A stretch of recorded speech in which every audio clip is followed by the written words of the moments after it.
কে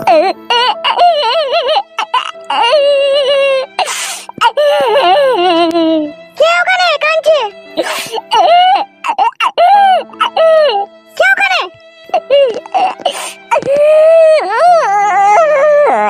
কে ওখানে? আমি ফালতু।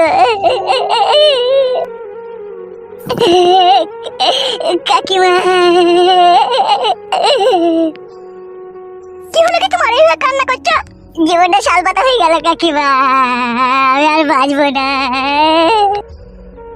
কি হয়েছে, কি খুলে বলবে তো নাকি? কাকিমা, এমএলএ সাহেব আমার বউকে কোথায় লুকিয়ে রেখে দিয়েছে, আমি খুঁজেই পেয়েছি না। কি বলছো কি তুমি এসব? তুমি আর তোমার বউ তো বেরিয়ে গেলে বাড়ি থেকে। হ্যাঁ কাকিমা, তারপরে রাস্তাতে এমএলএ সাহেব তার লোকজন দিয়ে পলিটিং করে আমার বউকে কোথায় লুকিয়ে দিয়েছে, আমি আর পেয়েছি না। তাই নাকি? ঠিক আছে, চুপ করো, তুমি চুপ করো। কাকিমা, এমএলএ সাহেব গুদমারি ভাইয়ের অত্যাচার আমার আর সহ্য হয়েছে না কাকিমা।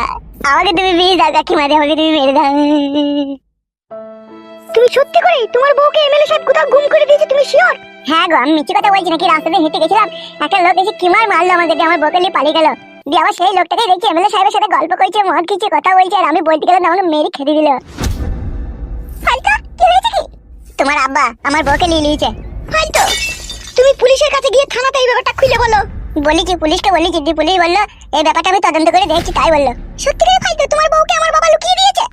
তবে কি আমি মিথ্যা কথা বলছি বলো? আমি মিথ্যা কথা বলবার ছেলে নই, তোমরা তো জানো আমাকে।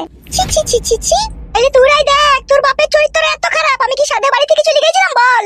অনেক আমাকে দুঃখ কষ্ট জ্বালা যন্ত্রণা দিয়েছে, তবে এই বাড়ি থেকে গেছিলাম।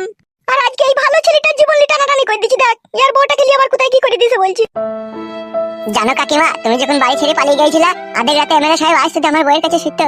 আমি কোনোদিনও আমার বউয়ের গায়ে হাত দিতে পেতাম না, কোনোদিনও আমার বউকে জড়িয়ে ধরে শুতে পেতাম না। আমার বউকে ওই এমএলএ সাহেব নিয়ে শুতে। আমি কি করে সহ্য করবো বলো কাকিমা? তোমার দুঃখটা বুঝতে পারছি ফালতু। ভগবান আমাকে এত কমজোরি করে পৃথিবীতে পাঠাইলো, সবাই আমাকে বাগে পেয়েছে। আমার নিজের বউকে এমএলএ সাহেব পক পক করে কইছে, তা আমাকে সহ্য করতেছে। তুমি কাকাকে বলে আমার বউকে আমার কাছে ফিরিয়ে দেওয়ার ব্যবস্থা করো। তুমি তোমার বউকে খুব ভালোবাসো ফালতু? শুধু বউকে ভালোবাসি না, আমি আমার জীবনের চাইতেও বেশি ভালোবাসি। আমার চোখের সামনে আমার বউ যা কিছু করবে আমি তাই মেনে নেবো, কিন্তু আমার কাছে থাকতে হবে আমার বউ। আমার কাছ থেকে দূরে সরে গেলে আমি সহ্য করতে পারছি না। তুমি বাবার নামে থানাতে গিয়ে কেস করছো না কেন? থানাতে যে কটা পুলিশ অফিসার আছে সবারই দায় দায়িত্ব রেখে দিয়েছে তোমার বাবা। 3-4টে পুলিশকে আমি নিজের চোখে দেখেছি তোমার বাবা অ্যাটাচ করে টাকা লেগে ঘুষ দেয়। তাইলে সেই পুলিশগুলো আমার মতো লোকের কথা শুনবে? তুমিই বলো। আইন আইনের জায়গাতেই আছে, কিন্তু আইনের লোকরা পাল্লা ধরে বিক্রি হয়ে গেছে। যে যত বেশি টাকা দিতে পারছে তাদের হয়ে তারা কথা বলছে। আমার কি আছে? আমার তো কিছুই নাই। আমার ওই কে কথা বলবে? আমি কথা বলতে গেলে বলছি পালাবে সারা হারাবি খেপা যেতে মদ মদ খেয়ে কারবার যদি, তাই বলে আমাকে তাড়িয়ে দিচ্ছে।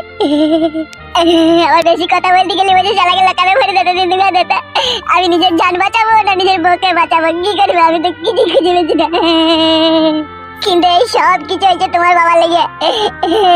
কাকা কি জালিম লোক, আমাকে ও ছেড়ে ছাড়ছি না। ফালতু, আমার দিকে তাকাও। মাথার উপরে ভগবান আছে। তোমাকে নিয়ে যারা খেলা করছে, তোমাকে যারা এত কষ্ট দিচ্ছে, তারাও একদিন ক্ষুধার মারে পড়বে, বিধির মারে পড়বে। ওই এমএলএ সাহেবের এখন 2 পয়সা হয়েছে, হাতে পাওয়ার আছে বলে তোমাকে নিয়ে যেমন তাই করছে, তোমার বউকে নিয়ে যেমন তাই করছে। ওর ওই লিঙ্গুতে পোকা পড়বে। আর যে পুলিশ অফিসাররা ঘুষ খেয়ে আইনের আশ্রয় তোমাকে আশ্রয় দিচ্ছি না, তারাও একদিনকে দেখবে বিধির মারে পড়বে।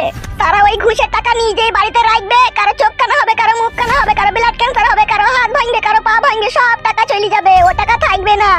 কাকিমা, আমি শুধু আমার বউকে চাই, আমার যদি কেউ অধিশাক পাক আমি সেটাও চাই না। তুমি মন খারাপ করো না ফালতু। আমি আর বিদ্রোহী করবো আমার স্বামীর সাথে। তুমি তোমার স্বামীর সাথে বিদ্রোহী করতে গেলে তোমার স্বামী তো আমাকে মেরে ফেলবে, কেন তুমি বুঝছো না? মা, ফালতু ঠিকই বলছে। বাবা তো একটা জালিম হয়ে পড়েছে, ওর মধ্যে মনুষ্যত্ব বিবেক কিচ্ছু নেই। বাবার বিবেক বুদ্ধি থাকলে একটা নিঃস্ব অসহায় লোকের বউকে নিয়ে এইভাবে ছিনিমিনি খেলতো না। ঠিকই বলছে কাকিমা, কাকা বাবা একটা জালিম লোক, শালা শুইরে বাচ্চা। তুমি কিছু খেয়েছো? কি খাবো? কেউ আমাকে কিছু খেতে দেয়নি, আমার কাছে পয়সাও নাই যে খাবো। ঠিক আছে, ঘরে এসো, রান্না হয়ে গেছে, 4টি ভাত খেয়ে নিবে এসো। ঠিক আছে চলো।